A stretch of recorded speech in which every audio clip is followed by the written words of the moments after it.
Welcome back, all you Tap Tigers. Miss Rauscher coming to you from the Rauscher House. And today we're going to be discussing local governments in Georgia. I know it's so exciting. Let's get started. So, our state, good old Georgia, has more than 500 cities or towns, or another word for city is a municipality. And we also have 159 counties, which makes us the state with the most counties east of the Mississippi River. Only Texas has more counties than we do.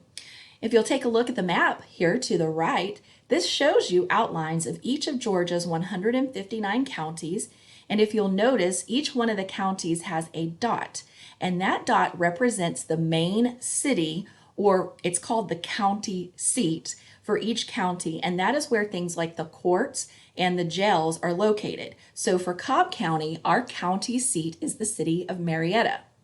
Now, each municipality is responsible for forming its own government, and it has to come up with a way to collect taxes, and those taxes are used to provide services to the citizens. And just a few examples of services are road maintenance, police and fire protection, parks and recreation, and garbage collection. We'll discuss each of those a little bit further as we go along. And lastly, Georgia's Constitution also allows for the state or different areas to create special purpose districts, which are created to meet specific needs of citizens. And again, we'll discuss that further as we move forward. Now, if you look here, this is a picture that shows you the different levels of government.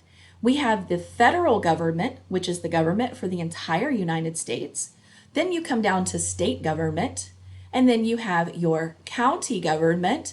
And then if you look on this map, it has all the 6 cities that are in Cobb County, and each one of those cities within the county has its own form of government. Now, for some reason, they did not label the city of Smyrna, but we have Powder Springs where we live. You also have Austell, Ackworth, and Kennesaw, and then again, the county seat for Cobb County is the city of Marietta. So if you look at this, there are different levels of government. And actually, in our United States Constitution, the 10th Amendment to the Constitution says that any powers not granted specifically to the United States are then left up to the states to decide. So if you've been watching anything going on currently with the coronavirus, you might have noticed where there are people talking about what's the responsibility of the president at the federal level and what's the responsibility of the governor and mayors at the state and city levels. So that's how power is shared, and it's designated under the 10th Amendment of our Constitution.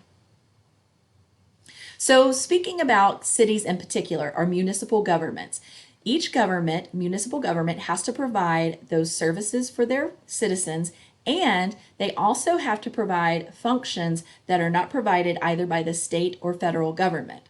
So in order to create a city, a municipality has to come up with a charter. And a charter is a document that outlines the functions, the form, and the structure of the municipality's government, and it also has to define the boundaries and the powers that will be given and shared.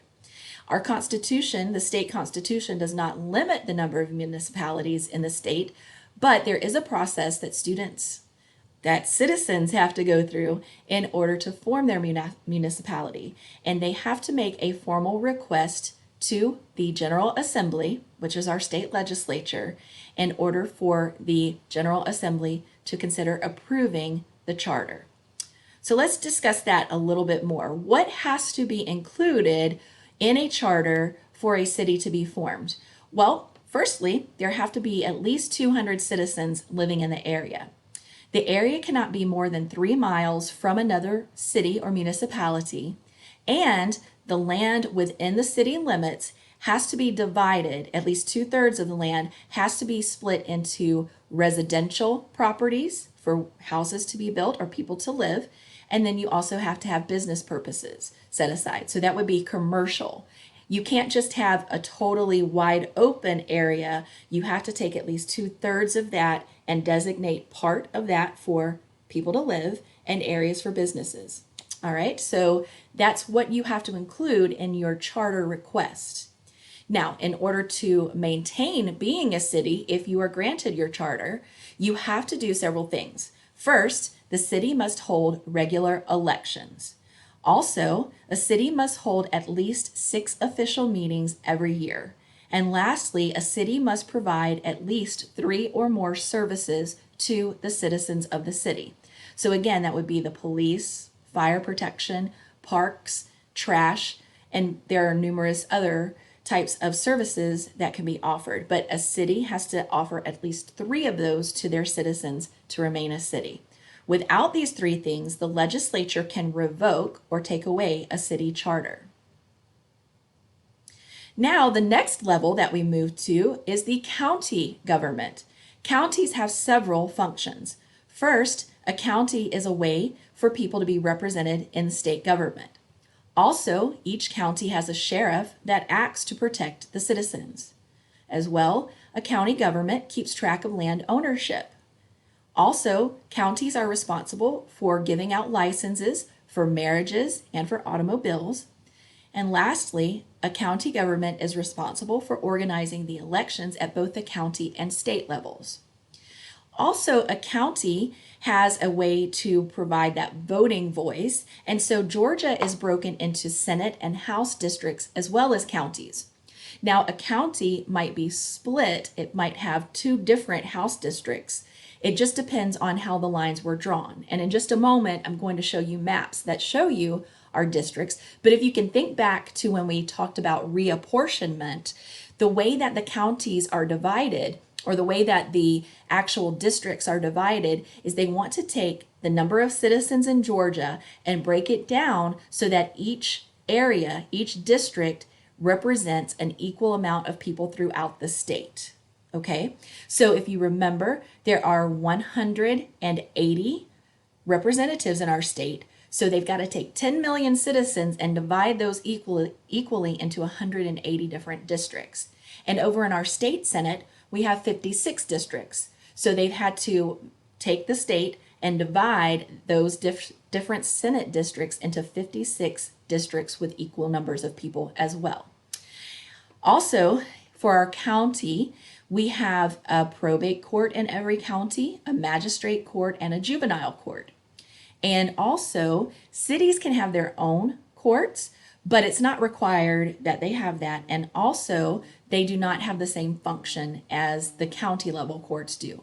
Now, let me give you an example. A city court might be where you could get a ticket for your yard grass growing higher than what it's supposed to, or having junk in your yard. You also could get a ticket for breaking a noise ordinance. So the city might say that after 10 p.m. you can't have loud noises, and if you violate that, you could get a ticket, and then you'd have to go to your city court. All right, but there are different functions from the courts at the county and state level. And now let me show you the different legislative districts.